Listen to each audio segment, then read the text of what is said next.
Hello बच्चों, कैसे हैं? एक नंबर। चलिए, हम भी बहुत अच्छे हैं और अगला लेक्चर आपके लिए लेके आ गए हैं। That is the last part of chemical kinetics. Actually कल ही लास्ट पार्ट होने वाला था, लेकिन हुआ क्या कि अपना वो थोड़ा एक टॉपिक था जो थोड़ा लेंदी है, तो उसको समझाने में अपना टाइम ज्यादा चला गया। तो फिर से एक बार रिवाइज कर लेते हैं उसको। तो हमने पिछले क्लास में आपको आर्हेनियस इक्वेशन पढ़ाया है। आर्हेनियस इक्वेशन, ध्यान से देखेंगे। आर्हेनियस इक्वेशन क्या था? K equal to A into E का power minus E A upon R T, जिसमें ई का power minus E A upon R T को बोलते हैं fraction of molecules. Fraction of molecules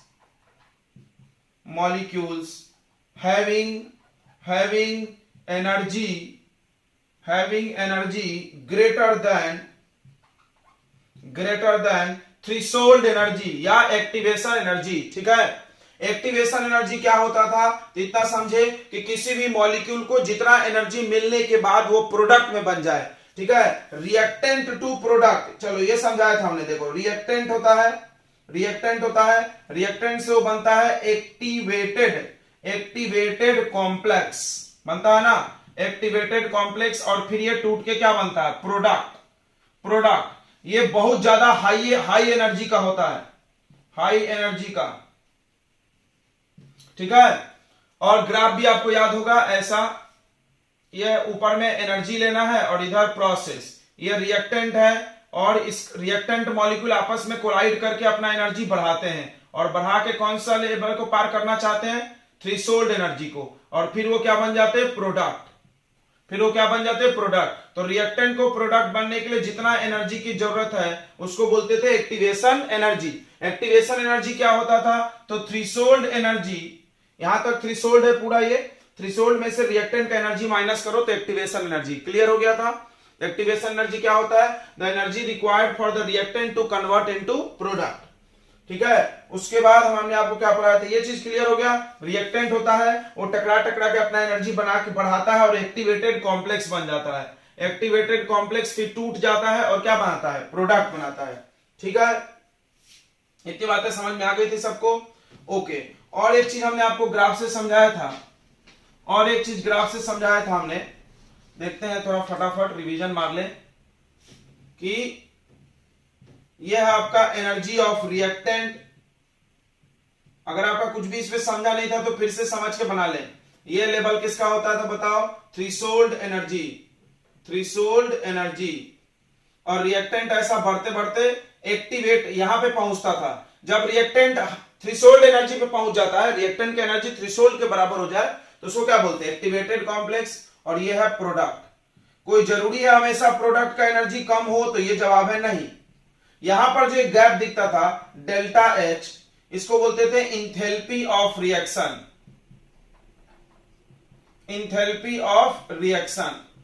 या एनर्जी ऑफ रिएक्शन। देखो, रिएक्टेंट का energy ज्यादा है, प्रोडक्ट का कम। ज्यादा एनर्जी से कम एनर्जी हो गया, मतलब एनर्जी निकला होगा बाहर। तो ये एक्सोथर्मिक का ग्राफ है। ये एक्सोथर्मिक कोई रिएक्शन होगा उसका ग्राफ है। अगर यही इंडोथर्मिक हुआ तो इस ग्राफ में क्या चेंज होगा बच्चों? अगर ये इंडोथर्मिक हुआ तो क्या चेंज होगा? तो ये हो गया रिएक्टेंट। ध्यान से सुन लेंगे। रिएक्टेंट का एनर्जी है और ये थ्रेशोल्ड। यहां तक तो पहुंचना ही है, सबको पता ही होगा तुमको। बिना थ्रेशोल्ड एनर्जी पहुंचे प्रोडक्ट नहीं बन सकते। तो रिएक्टेंट को हमने एक्टिवेशन एनर्जी दिया।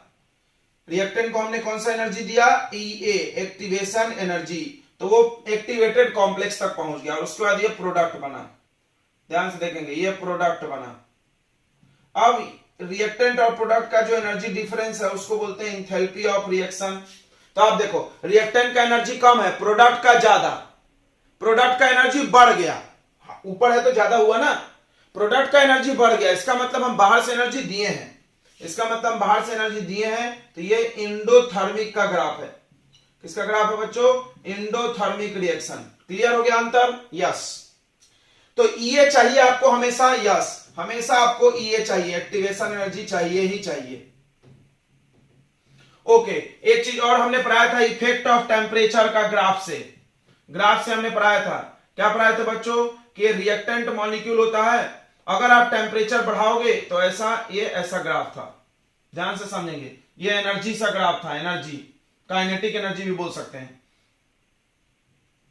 मान लो यहां पर एनर्जी जो है वो एक्टिवेशन के का वैल्यू है, मतलब एक्टिवेशन एनर्जी मान लो 100 जूल है, तो यहां से 0 से चालू करें, 0, 50, 100 एंड 100 से जिसका एनर्जी पार हुआ उसको एक्टिवेशन एनर्जी मिल गया, मतलब वो प्रोडक्ट बन जाएगा। क्लियर है?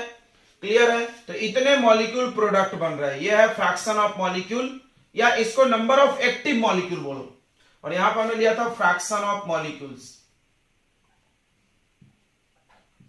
Fraction of molecule. ठीक है, ध्यान से सुनेंगे, हम एक नया नाम बता रहे हैं आपको, क्या? Fraction of molecule having energy more than activation energy, इसको हम लोग बोल सकते हैं एक्टिव मॉलिक्यूल्स। कौन सा मॉलिक्यूल्स?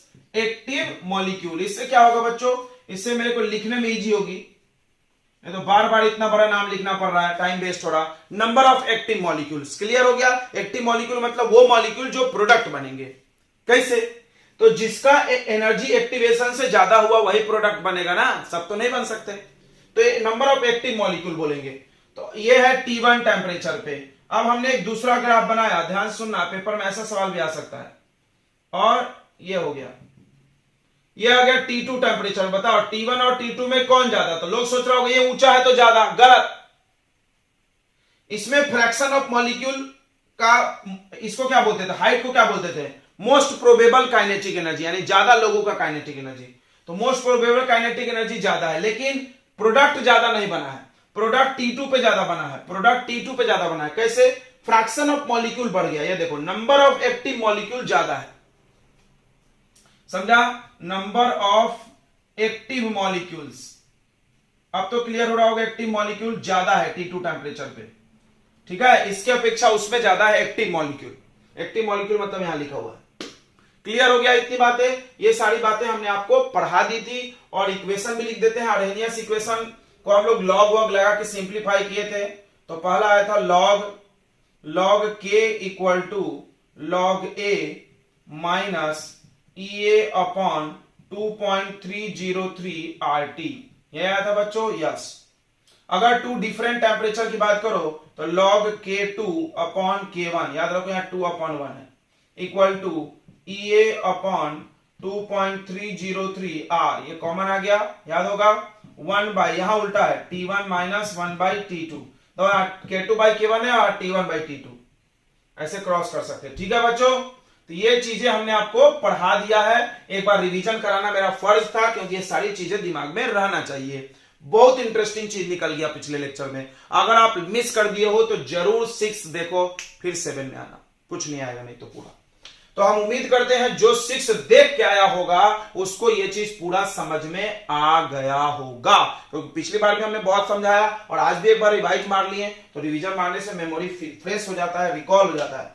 तो आज हम लोग क्या पढ़ने वाले, आज भी हम लोग इसी सारी चीजों को कंटिन्यू करने वाले हैं। तो हम लोग सबसे पहले पढ़ेंगे इफेक्ट ऑफ कैटलिस्ट, यानी कैटलिस्ट रिएक्शन को क्या करता है। तो बचपन से आप सुनते आए हो कैटलिस्ट रिएक्शन को फास्ट करता है।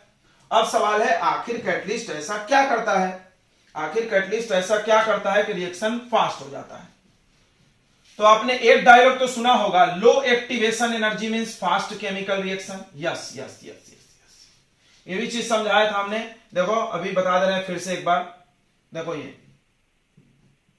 ये है रिएक्टेंट और ये है प्रोडक्ट, ये है एनर्जी बैरियर यानी थ्रेशोल्ड एनर्जी, ये है एक्टिवेशन एनर्जी, इतना लगा, इतना एक्टिवेशन एनर्जी। मान लो हम एक्टिवेशन एनर्जी घटा दें यानी एनर्जी बैरियर डाउन हो गया, तो अब क्या होगा, रिएक्टेंट को यहां जाना है और प्रोडक्ट बन जाना है, यानी ये तो जल्दी बंच पहुंच जाएगा ना। समझ रहा है? एक्टिवेशन एनर्जी कम हो गया, देखो रिएक्टेंट टकराता है, एनर्जी बढ़ाता है। तो अगर इतना बढ़ाना है तो ज्यादा टाइम लगेगा, ये थोड़ा सा ही राइज करना है तो कम टाइम लगेगा। यानी अगर एक्टिवेशन एनर्जी कम होगा तो केमिकल रिएक्शन फास्ट हो जाएगा, ये ऐसा उल्टा होता है। Rate of chemical reaction is inversely proportional to activation energy, यानी एक्टिवेशन एनर्जी कम होगा तो रेट ऑफ केमिकल रिएक्शन ज्यादा हो जाएगा। ठीक है बच्चों, तो कैटलिस्ट क्या करता है, एक्टिवेशन एनर्जी को चेंज कर देता है। कैटलिस्ट एक्टिवेशन एनर्जी को चेंज कर देता है। देखेंगे, हेडिंग लगा दे, इफेक्ट ऑफ कैटलिस्ट। तो सबसे पहले हम लोग देखते हैं व्हाट इज कैटलिस्ट। तो कैटलिस्ट वर्ड मतलब बढ़ाने वाला, इंक्रीज करने वाला। याद रखना, कैटलिस्ट कभी डिक्रीज नहीं करता है। तो the substance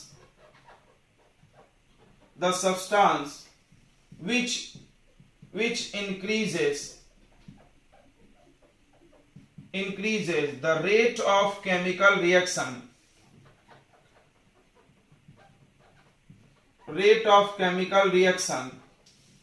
without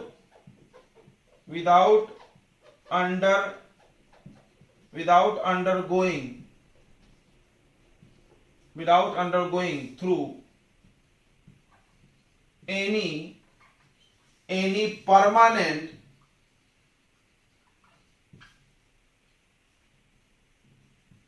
permanent chemical change, without undergoing any permanent chemical change in itself। पूरा कंप्लीट डेफिनेशन है, इज कॉल्ड कैटलिस्ट। नहीं तो शॉर्ट में भी कोई लिख सकता है, इज कॉल्ड कैटलिस्ट। ठीक है बच्चों, तो क्या होता है, कैटलिस्ट वो सब्सटेंस होता है जो किसी भी केमिकल रिएक्शन के स्पीड को बढ़ा देगा खुद में बिना कोई केमिकल परिवर्तन आए हुए। ठीक है बच्चों, खुद में कोई केमिकल परिवर्तन नहीं आना चाहिए, परमानेंट नहीं आना चाहिए। देखो, थोड़ा देर के लिए आ सकता है लेकिन परमानेंट कोई परिवर्तन नहीं आएगा। यह वर्ड बहुत इंपॉर्टेंट है। कैटलिस्ट टूटता है, उसमें केमिकल चेंज भी आ रहा है, लेकिन हमेशा के लिए नहीं आता। जैसा डाले थे एज इट इज निकल जाएगा वो। क्लियर है? कैटलिस्ट का एग्जांपल आपको दिया गया होगा, जैसे दो लोग हैं, थोड़ा सा झगड़ा हो रहा है, उसमें कोई तीसरा आ गया, झगड़ा बढ़ा दिया। उसने एक दो हाथ शुरू में चला दिया, मारो मारो, अब पीछे हट गया, फिर पूरे लोग मिलकर मार दिए। तो वो कैटलिस्ट का काम कर रहा है। खुद तो स्टार्ट करा दिया रिएक्शन और बाद में फुट लिया उसने। तो कैटलिस्ट का एग्जांपल देखने के लिए हम लोग लेते हैं ये KClO3। इसको आप MnO2 कैटलिस्ट के प्रेजेंस में रिएक्ट कराओगे, ये सॉलिड है, ये टूट जाएगा KCl प्लस O2। ठीक है, तो यहां पर एक कैटलिस्ट है MnO2। ये एग्जांपल हो गया आपका MnO2 कैटलिस्ट। अब कैटलिस्ट के साथ साथ कुछ और वर्ड्स यूज होते हैं, जैसे इनहेबिटर। तो कैटलिस्ट के उल्टा वो को बोलते हैं, मतलब कैटलिस्ट बढ़ाता है तो इनहेबिटर क्या करता है, स्लो करता है। समझ में आ गया? द कैटलिस्ट या द सब्सटेंस, कैटलिस्ट नहीं बोलेंगे, the substance which decreases the rate of chemical reaction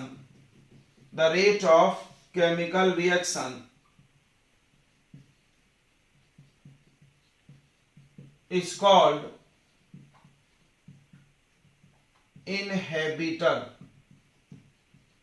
ठीक है, जो ये क्या करते हैं, किसी भी रिएक्शन की स्पीड को घटा दे उसको क्या बोलते हैं, इनहेबिटर बोलते हैं बच्चों। क्या बोलते हैं, इनहेबिटर। एग्जांपल आपको याद होगा, बायोलॉजी में आप पढ़े थे एब्सेसिक एसिड, याद है? एब्सेसिक एसिड एक हार्मोन है जो प्लांट में निकलता है, और उसके अंदर जो ऑक्सीन, जिबरेलिन, ये सब थे, साइटोकाइनिन, उन सब के काम को ये रोक देता था, स्टॉप करता था। इनहेबिटर बोलते थे, याद है इसको? Growth inhibitor. प्लांट में ये ग्रोथ को रोक देता है, तो ये ग्रोथ इनहेबिटर है। याद रखो, आप लिख लो यहां पे, ग्रोथ इनहेबिटर। चलिए, और दो नाम है कैटलिस्ट के साथ जुड़ता है। कभी कभी क्या होता है, कैटलिस्ट के भी पावर को बढ़ाने वाला बूस्टर आता है, जो पावर को बढ़ा दे, तो उसको बोलते हैं प्रमोटर। क्या बोलते हैं? प्रमोटर बोलते हैं। और जो कैटलिस्ट के काम को स्लो कर दे, कैटलिस्ट को हम लोग फास्ट स्लो कर सकते हैं, उसको बोलते हैं पॉइजन। नोट कर लिया दो नाम, प्रमोटर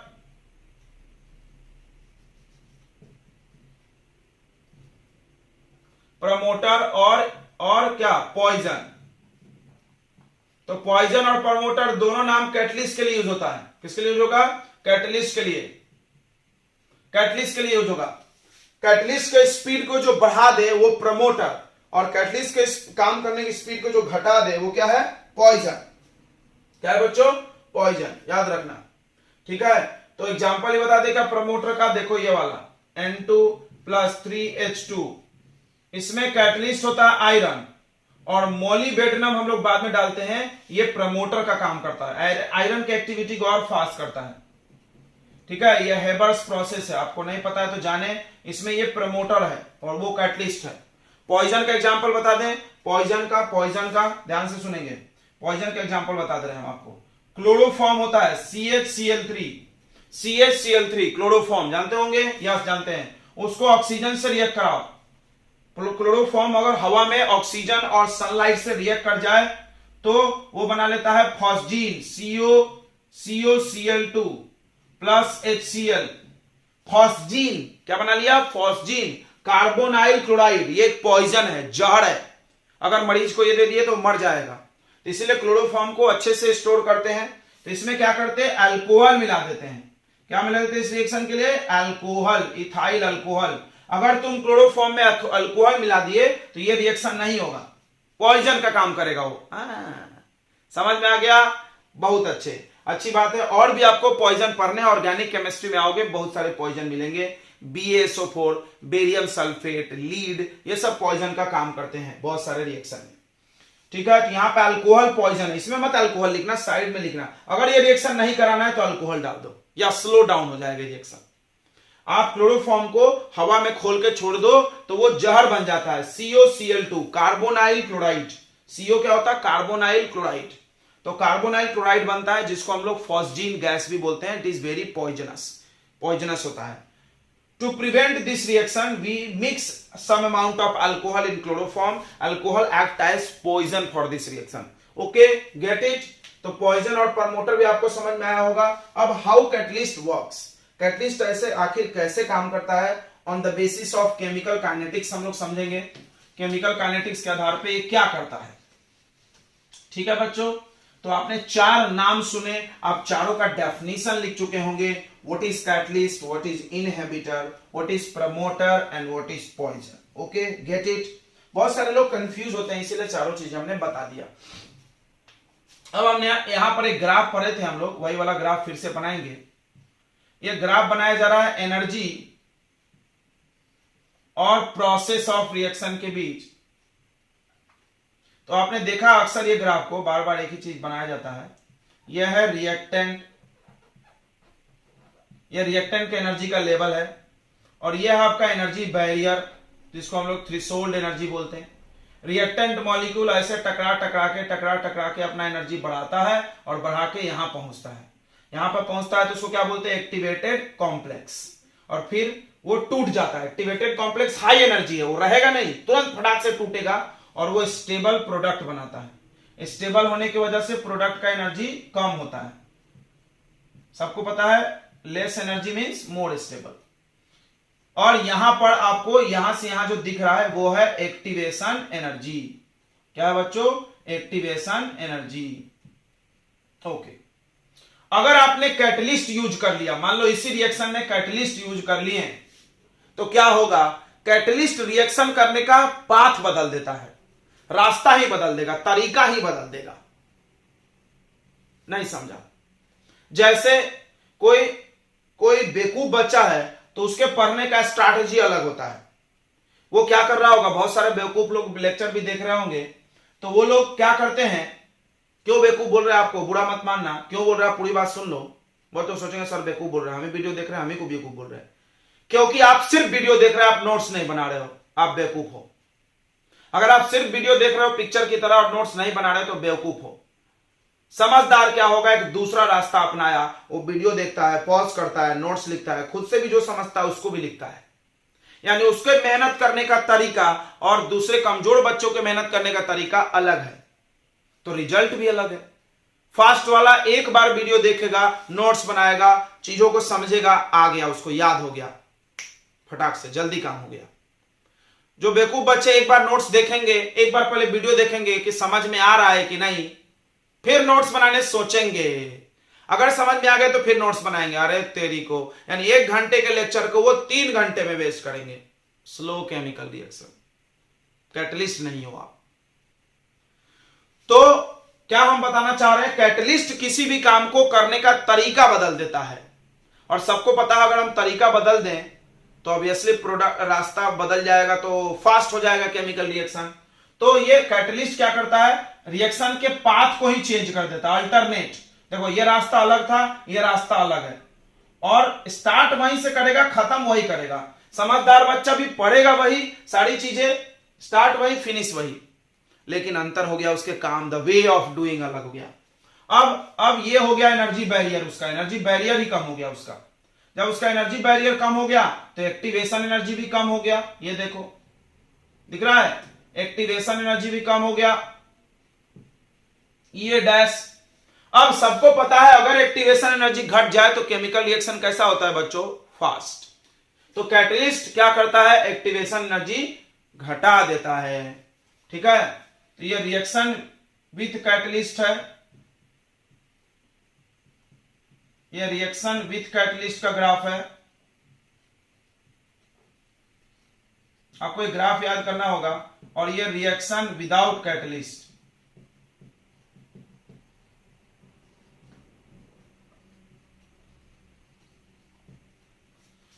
तो क्या दिख रहा है आपको, जो ईए है, ईए जो है वो एक्टिवेशन एनर्जी है, activation energy without catalyst.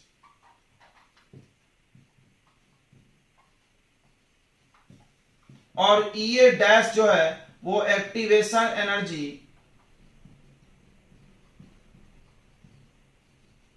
With catalyst. और आपको दिख रहा है कि ईए ज्यादा है ईए डैश से, ठीक है। और यानी एक्टिवेशन एनर्जी घट गया तो इसमें फास्ट रिएक्शन होगा, यानी कैटलिस्ट वाले में रिएक्शन फास्ट होगा और ये स्लो हो जाएगा। समझ में आ गया होगा, समझ में आ गया। तो देखो दो तीन बातें लिखेंगे, क्या कि कैटलिस्ट अल्टर, अल्टर मतलब चेंज, अल्टर द पाथवे बोल सकते हो, रास्ता, पाथवे ऑफ केमिकल रिएक्शन, यानी कैटलिस्ट अपने रिएक्शन का पाथ ही चेंज कर देता है। As a result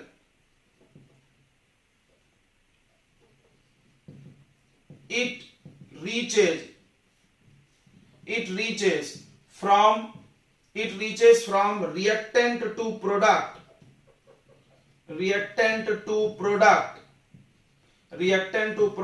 by some alternate pathway, some alternate समझता है, दूसरा रास्ता, alternate pathway मतलब वो कोई दूसरा रास्ता बना लेता है। बार बार में एग्जांपल दे रहे हैं, स्मार्ट वर्क मतलब चीजों को जल्दी से टेक्निकली कर लेना, फटाक से, वो कैटलिस्ट का काम है, रास्ता ही बदल दिया। तो क्या होगा, as a result it reaches from reactant to product by some alternate pathway, hence it decreases, यही मेन लाइन है, it decreases the activation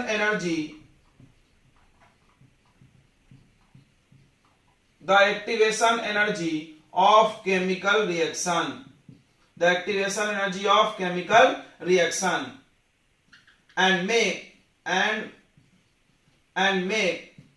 chemical reaction faster। समझ में आ गया, फास्टर कैसे बना दिया, एक्टिवेशन एनर्जी ही घटा दिया उसने। क्या बात है, यह समझदार लोगों का काम होता है। मतलब मेहनत भी कम एनर्जी चाहिए, अब काम वही हो जाएगा और जल्दी भी हो जाएगा। बहुत अच्छा, बहुत अच्छा। अब कुछ चीजें कैटलिस्ट नहीं कर सकता है, कैटलिस्ट सब कुछ कर सकता है, कोई जरूरी नहीं है। जैसे समझदार बच्चे पढ़ सकते हैं, टॉप मार सकते हैं, जेडब्ल्यू क्वालिफाई कर सकते हैं, डॉक्टर इंजीनियर बन सकते हैं। बेवकूफ बच्चे पंचर बना सकते हैं, बराबर, मजदूरी कर सकते हैं। तो सब लोग सारा काम नहीं कर सकता, ये बात तो सत्य है, बिल्कुल सत्य है यार। तो चलिए इसको हम लोग इरेज कर दे, थोड़ा सा आगे बढ़ते हैं। कैटलिस्ट क्या क्या नहीं कर सकता है, what catalyst can not do. ठीक है बच्चों, तो कैटलिस्ट क्या क्या नहीं कर सकता, तो कैटलिस्ट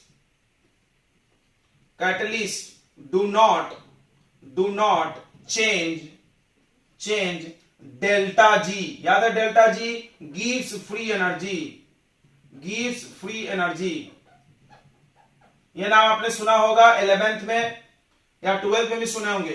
क्या होता है gives free energy? The energy, free energy मतलब the energy present in a substance या in a system which can be converted into useful work. वैसा एनर्जी किसी भी वस्तु के अंदर जो यूजफुल वर्क में बदला जा सकता है उसको बोलते हैं gives free energy.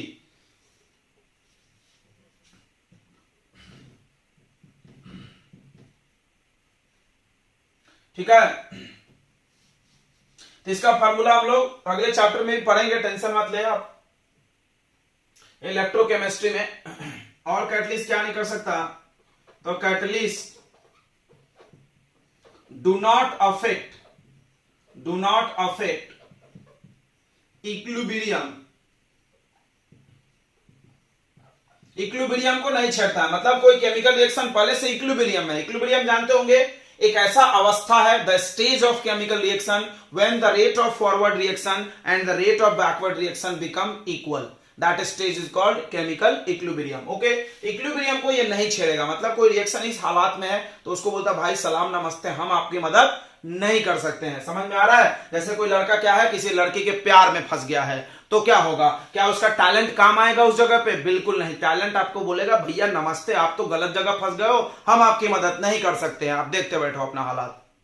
Same to same catalyst है भाई, ये बहुत अच्छा चीज है, टैलेंट आपका बहुत काम का चीज है, लेकिन अगर आप गलत जगह फंस गए हो तो कुछ नहीं हो सकता। इक्विलिब्रियम में अगर कोई रिएक्शन है तो वो नहीं चेंज करेगा, या इक्विलिब्रियम कांस्टेंट को भी अफेक्ट नहीं करेगा। इक्विलिब्रियम कांस्टेंट, इक्विलिब्रियम कांस्टेंट सबने पढ़ा होगा कहीं ना कहीं, केसी से डिनोट करते, याद रखेंगे, पढ़े होंगे। Concentration of product at equilibrium divided by concentration of reactant at equilibrium, 11th class. Okay, चलिए अगला, कैटलिस्ट वर्क फॉर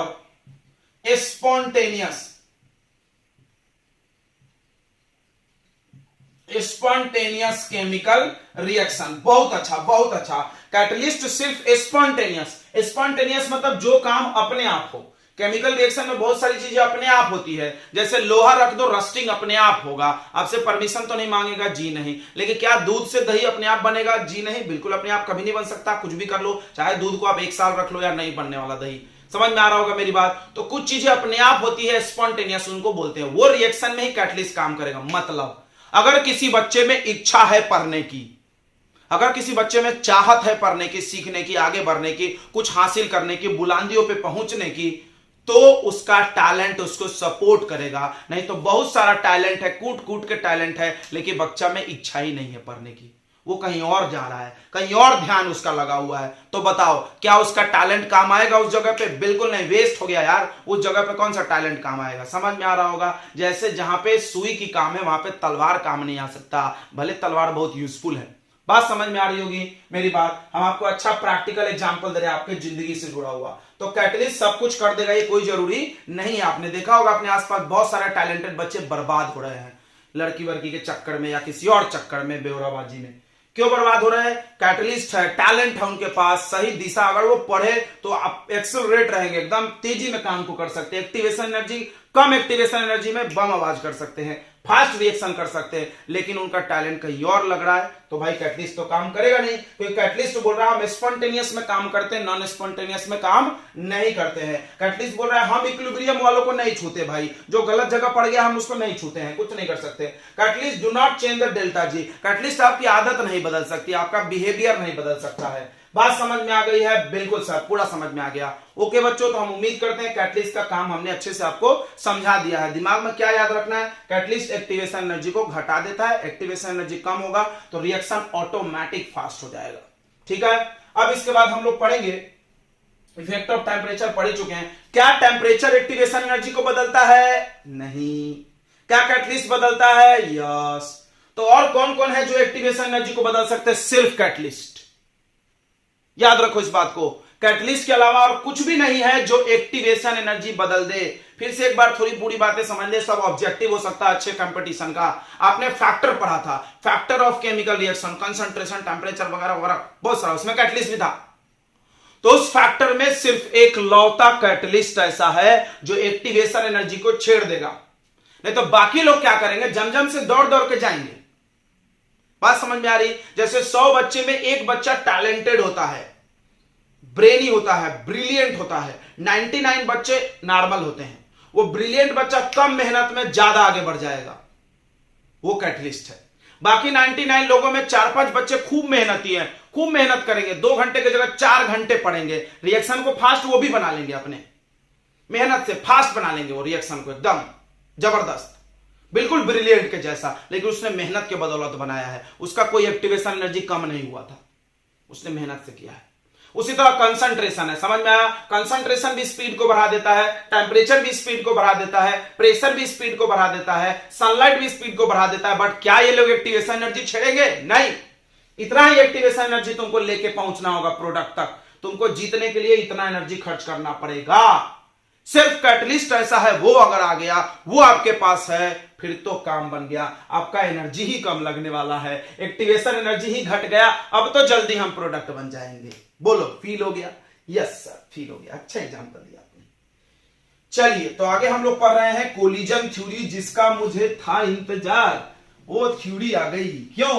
तो इस चैप्टर में स्टार्टिंग द फर्स्ट डे से कोलिजन थ्योरी की बातें की गई है, बट पूरा पढ़ाया नहीं गया, लास्ट के लिए इंतजार किया गया। क्यों किया गया सर? क्योंकि कैटलिस्ट के काम को समझने के लिए एक्टिवेशन एनर्जी आना जरूरी है, और एक्टिवेशन एनर्जी तो अभी अभी सीखे हम लोग। तो कोलिजन थ्योरी पढ़ने के लिए सब कुछ आना चाहिए। ओके, तो कोलिजन थ्योरी पता है एक प्रैक्टिकल बात कि यह थ्योरी सबसे पहले पढ़ना चाहिए इस चैप्टर को समझना है तो, बट मजबूरी है, थोड़ा थोड़ा बताया गया लेकिन पूरा नहीं बताया गया। तो अब हम लोग अच्छे से इस थ्योरी को लिखेंगे। The first point of this theory is क्या, कि किसी भी केमिकल रिएक्शन के लिए, एक रिएक्शन हमने लिया था ये वाला, याद होगा, H bond H, I bond I, तो ये जब टकराएंगे टन, तो अपना एनर्जी बढ़ाएंगे पहले, और एनर्जी बढ़ा के एक ऐसे अवस्था में पहुंचेंगे जो होता है इंटरमीडिएट, यानी रिएक्टेंट भी नहीं है, प्रोडक्ट भी नहीं है, उसके बीच का है।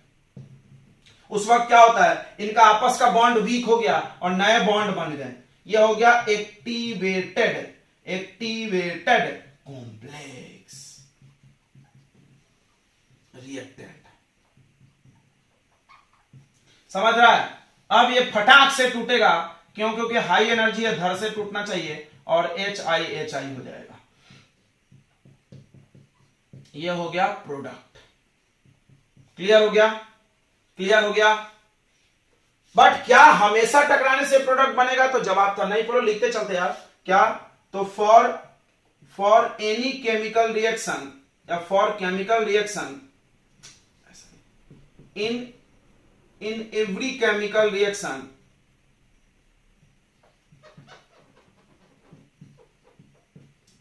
ये शॉर्ट में लिखा है केमिकल रिएक्शन,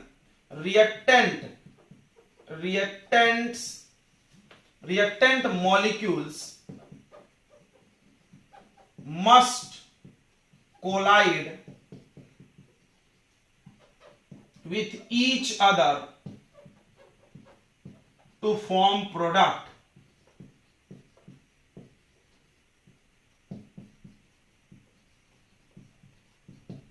समझ में आ रहा है? हर केमिकल रिएक्शन में रिएक्टेंट आपस में अवश्य कोलाइड होना चाहिए। क्या बनाने के लिए बच्चों? प्रोडक्ट बनाने के लिए। आप नोट्स भी लिखते चले साथों साथ, ठीक है? तो इसको एक और एग्जांपल से हम लोग समझते हैं। क्या एग्जांपल है? मेरे पास A और B एक रिएक्टेंट है, उससे बन रहा है प्रोडक्ट। तो इन्होंने एक नया टर्म डिफाइन किया, ZAB। ZAB क्या होता है? Collision frequency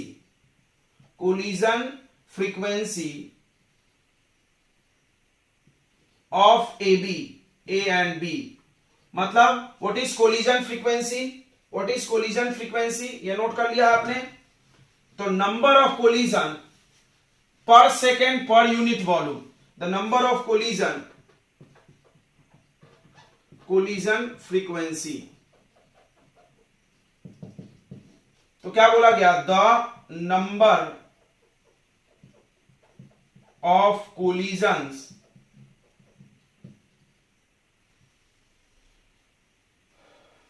the number of collisions per second per unit volume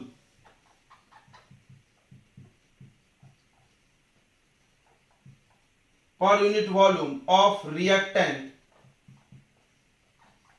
is called collision frequency. ठीक है, इतनी बात समझ में आ गई। मतलब जितना ज्यादा टक्कर नंबर ऑफ कोलिजन एक सेकेंड में जितना कोलिजन पर यूनिट वॉल्यूम में हो रहा है। ठीक है, अब सबको ये बात समझ में आ गई होगी कि कोलिजन से रिएक्टेंट प्रोडक्ट बनते हैं और जेड मतलब number of collision in 1 second. मान लो जेड बढ़ा, नंबर ऑफ कोलिजन बढ़ा तो रेट ऑफ केमिकल रिएक्शन बढ़ेगा या के बढ़ेगा। तो अब इन्होंने आर्हेनियस इक्वेशन को थोड़ा सा मॉडिफाई करना चालू किया। देखो आपने पढ़ा आर्हेनियस इक्वेशन में के इक्वल टू ए ई का power minus E A upon R T. क्या हम के को रेट लिख सकते हैं? बिल्कुल। प्रोपोर्शनल में ये कांस्टेंट हटा के हम लोग ये भी लिख सकते हैं। समझ में आया? तो ये रेट लिख सकते हैं हम। तो रेट इक्वल टू इन्होंने ए के जगह क्या डाल दिया? जेड ए बी और ई का power minus E A upon R T. ये हो गया modified form of Arrhenius equation. ठीक है, जहां पे जेड ए बी क्या है? Collision frequency. यानी ए के वैल्यू को क्या माना गया? जेड ए बी माना गया। याद रखना। अब आपको समझ में आया आर्हेनियस फैक्टर का वैल्यू क्या है? Z A B, number of collision per unit time, number of collision per unit time per unit volume को जेड ए बी बोला गया। ठीक है, अब आगे बढ़ते हैं। यानी इन्होंने क्या बोला कि मान लो, ये चीजें नोट कर लिया आपने। इसका क्या मतलब है? इस लाइन का मतलब कि अगर दो रिएक्टेंट है उसमें 100 बार कोलिजन हो रहा है एक सेकंड में, तो रेट ऑफ रिएक्शन 100 टाइम्स होगा। बट ये बात गलत हो गया। क्या बात कर रहे हैं? कैसे गलत हो गया? तो क्या हर कोलिजन प्रोडक्ट बनाएगा? सोचो, हमने पढ़ाया क्या 100 बार टकराए तो 100 बार रिएक्टेंट प्रोडक्ट बन जाएगा? जवाब है नहीं। जब रिएक्टेंट का एनर्जी थ्रेशोल्ड एनर्जी के बराबर होगा जब वो प्रोडक्ट बनेगा, उसके लिए हम नाम पढ़ाया था एनर्जी बैरियर। तो सुनेंगे दूसरा पॉइंट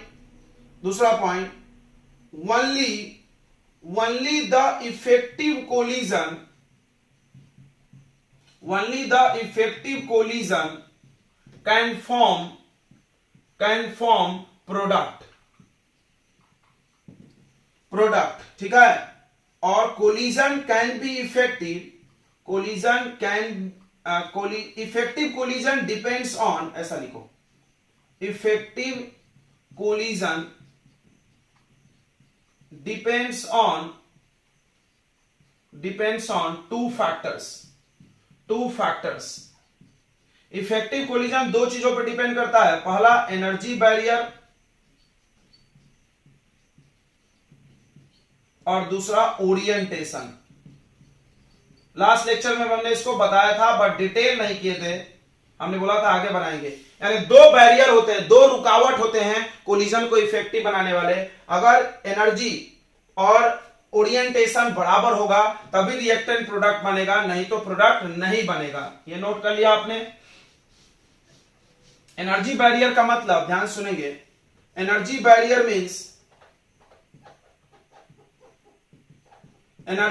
मीन्स थ्रेशोल्ड एनर्जी। अब समझ रहा होगा, थ्रेशोल्ड एनर्जी समझ में आ रहा है?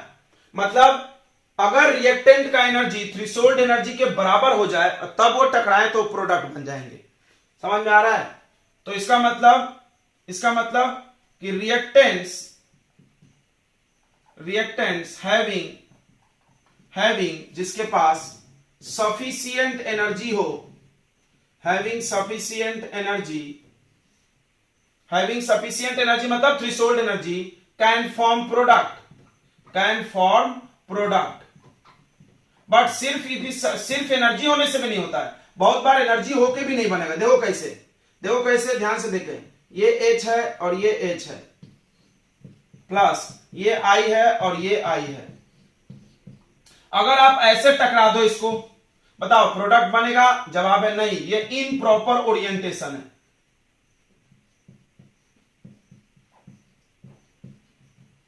कैसे? कोई बोला कैसे? तो देखो H किससे जुड़ता है? I से। और H अपना ये बॉन्ड कब तोड़ेगा? जब उसको इधर स्टेबिलिटी मिलेगी। तो ये H तो I से जुड़ जाएगा लेकिन ये तो नहीं जुड़ पाएगा। समझ रहा है? ऐसे टकराना नहीं चाहिए, ऐसे टकराना चाहिए इसको।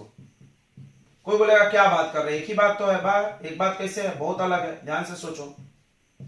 अगर ये ऐसे कोलाइड करेगा तो ये H इस आई से, ये H इस आई से अपना बॉन्ड बना के स्टेबल हो जाएगा, लेकिन ऐसे टकराएगा तो ये H इससे टकरा सकता है, लेकिन ये तो अनस्टेबल होगा तो ये बॉन्ड ही नहीं तोड़ेगा उसके साथ। समझ में आ गया? ये हो गया प्रॉपर ओरिएंटेशन।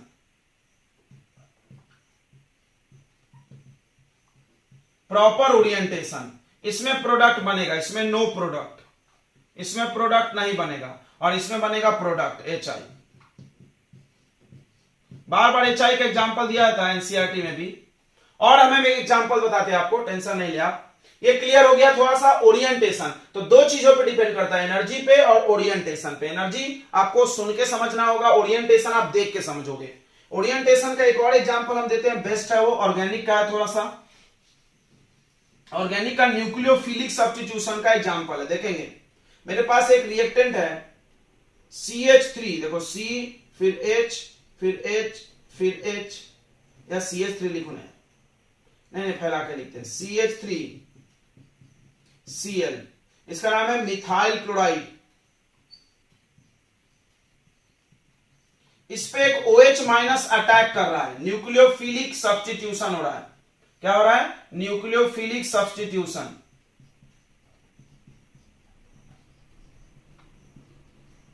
न्यूक्लियोफिलिक सब्स्टिट्यूशन पढ़ोगे, जब कोई माइनस ग्रुप जुड़ता है इसको क्या बोलते हैं? Nucleophilic substitution. अब दो तरीका से हो सकता है, एक तो न्यूक्लियोफाइल इधर से ही अटैक करे, इधर से ही Cl पे अटैक, कार्बन पे अटैक करे, और दूसरा हो सकता है ऐसे घूम के। तो देखो इधर से जब वो अटैक करेगा तो क्लोरीन के पास ऑलरेडी 6 लोन पेयर है, ये जाने नहीं देगा, इसका इलेक्ट्रॉन इसको रिपेल कर देगा। समझ में आ रहा है? देखो ध्यान से,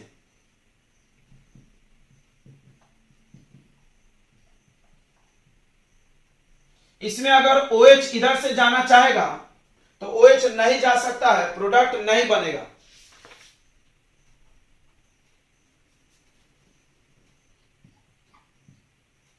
OH माइनस अगर ये इधर से अप्रोच करना चाहेगा तो नो प्रोडक्ट।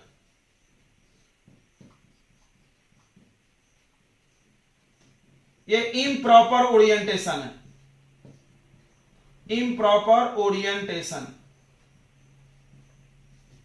और अगर वो ऐसे अप्रोच करा, ध्यान से देखेंगे सभी लोग,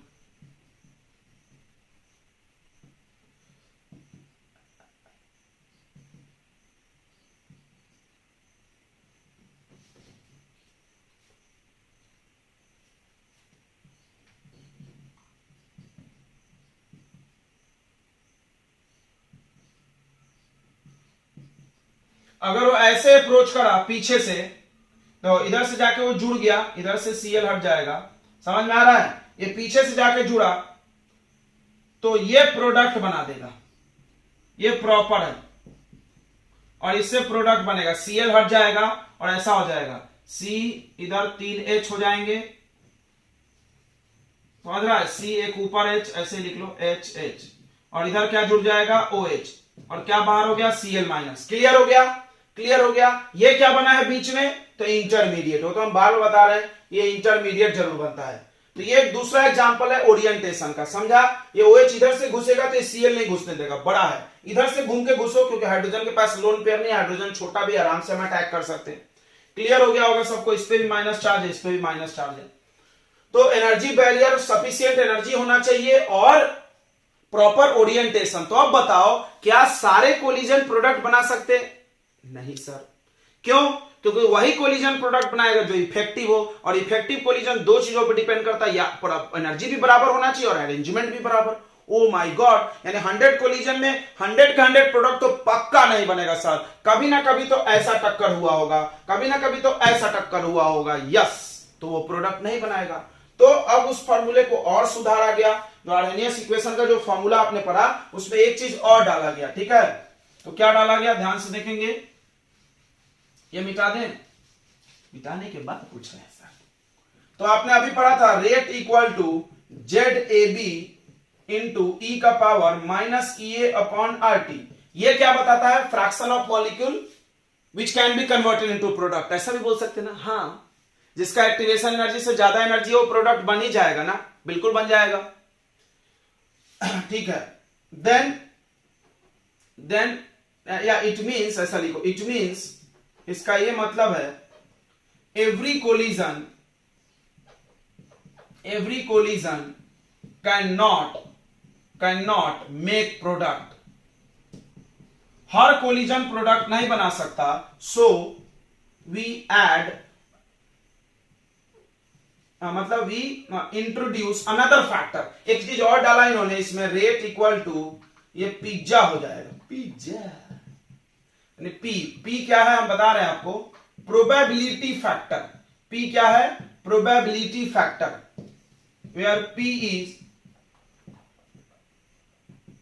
probability factor of effective collision. इसको समझना क्या है सर ये, तो देखो मान लो ये एक प्रोबेबिलिटी है, ये 10th में पढ़े होंगे। जैसे हमने 2 कॉइन उछाला, हमको हेड होना, तो हेड का प्रोबेबिलिटी बताइए। तो 2 कॉइन फेंकोगे तो हेड कितने बार आ सकता है भाई, तो 2 हेड चाहिए हमको, तो 2 हेड एक ही बार आ सकता है, टोटल 4, यानी 1/4 टाइम्स प्रोबेबिलिटी है प्रोडक्ट बनने का। अब फील हुआ, मतलब 100 टक्कर हुआ, उसमें से इफेक्टिव है 50, तो प्रोडक्ट कितना कोलिजन बनाएगा, 50 वाला। तो यहां पे P का वैल्यू 1/50 मतलब 50/100 हो जाएगा, 1/2 इंटू ZAB। समझ में आ गया होगा, यस सर। तो देखो ZAB 100 है, 100 से 100 कट जाएगा, 50 कोलिजन प्रोडक्ट ना। Wow sir, you introduced awesome factor. नहीं समझा सर, फिर से मान लो 100 बार टक्कर हुआ, क्या 100 बार प्रोडक्ट बनेगा, नहीं, उसमें से 25 बार इफेक्टिव हुआ, 25 इफेक्टिव कोलिजन, तो कितने टाइम्स रेट बढ़ेगा, 25 टाइम्स। तो देखना प्रोबेबिलिटी कैसे निकलेगा, 25 effective collision upon total number of collision 100, और इंटू ये जेड क्या है, टोटल नंबर ऑफ कोलिजन 100, एक कट गया, 25 ही तो प्रोडक्ट बना रहा है, सही है यार।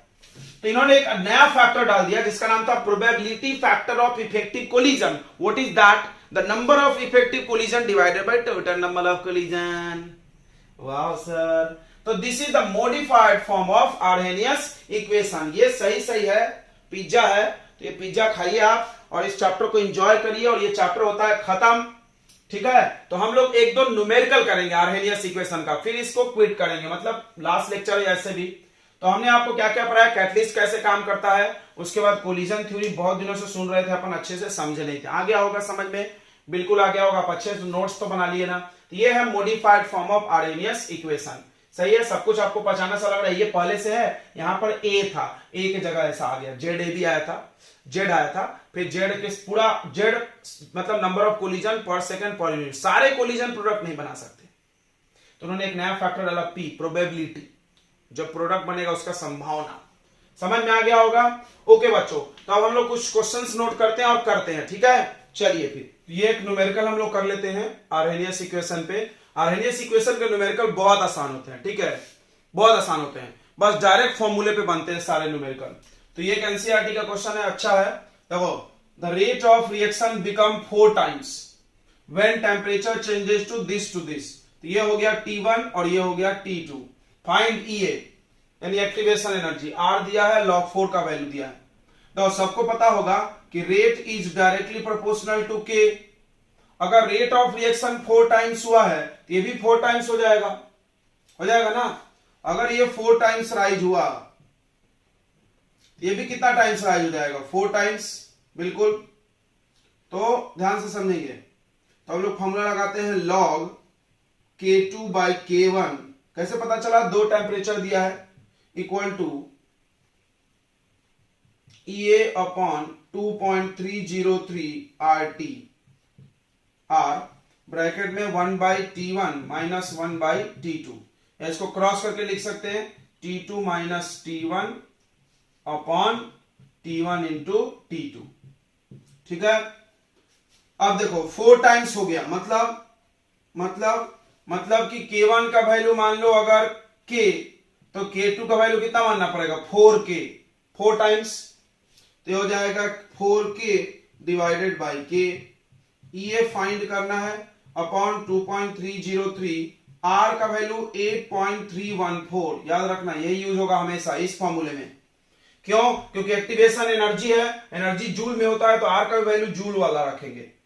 T2 313 माइनस 293 अपॉन 313 मल्टीप्लाई 293, तो आ गया log 4 EA upon 2.303 into 8.314 multiply 20 upon 313 into 293। अब इस पूरे को इधर भेज दो, log 4 का वैल्यू दिया हुआ है, तो आर्हेनियस इक्वेशन के सवाल में थोड़ा मल्टीप्लाई ज्यादा होगा, ये पूरा इधर आ जाएगा। log 4 का value 0.6 into 2.303 into 8.314 multiply 313 into 293 divided by 20। इसको सॉल्व करोगे तो आ जाएगा 5.28 इंटू 10 का पावर 4। समझ में आया? इसको हम लोग लिख सकते हैं 52.8 किलो जूल पर मोल। थोड़ा इसको ध्यान देना, यह है जूल पर मोल। बहुत इंपॉर्टेंट मैसेज है यहाँ पे कि एक्टिवेशन एनर्जी का यूनिट सिर्फ जूल नहीं होता है, एनर्जी सिर्फ जूल में होता है, बट ये सिर्फ जूल नहीं है, ये क्या है? जूल पर मोल है, यानी पर मोल का एनर्जी है। अगर आपको 5 मोल 10 मोल का पूछा तो मोल से मल्टीप्लाई करना होगा। जैसे आपको अगर हम पूछ दें कि 20 ग्राम NaCl का एक्टिवेशन एनर्जी बताओ, ऐसा कुछ भी, तो आपको क्या करना होगा? इसको मोल में बनाना होगा। समझ में आ रहा? मोल कैसे निकलता? वेट बाई मॉलिक्यूलर वेट, और फिर मल्टीप्लाई करना होगा, ठीक है, टोटल एक्टिवेशन एनर्जी के लिए। ये चीज ध्यान देंगे। जैसे आयनाइजेशन एनर्जी होता है और इलेक्ट्रॉन एफिनिटी होता है। समझ में आ रहा है? जितने भी एनर्जी केमिस्ट्री में तुमने अक्सर पढ़ा है वो सभी पर मोल में होते हैं। आयनाइजेशन इंथैल्पी भी काय में होता है? किलो जूल पर मोल में। इलेक्ट्रॉन गेन इंथैल्पी भी काय में होता है? किलो जूल पर मोल में। तो ये भी किलो जूल पर मोल में है, ठीक है। तो यहीं पर ये चैप्टर होता है खत्म, और इसके बाद आपको असाइनमेंट मिल जाएगा और आपको टेस्ट देना पड़ेगा, ठीक है बच्चों। तो चलिए खत्म करते हैं। All the best and good luck.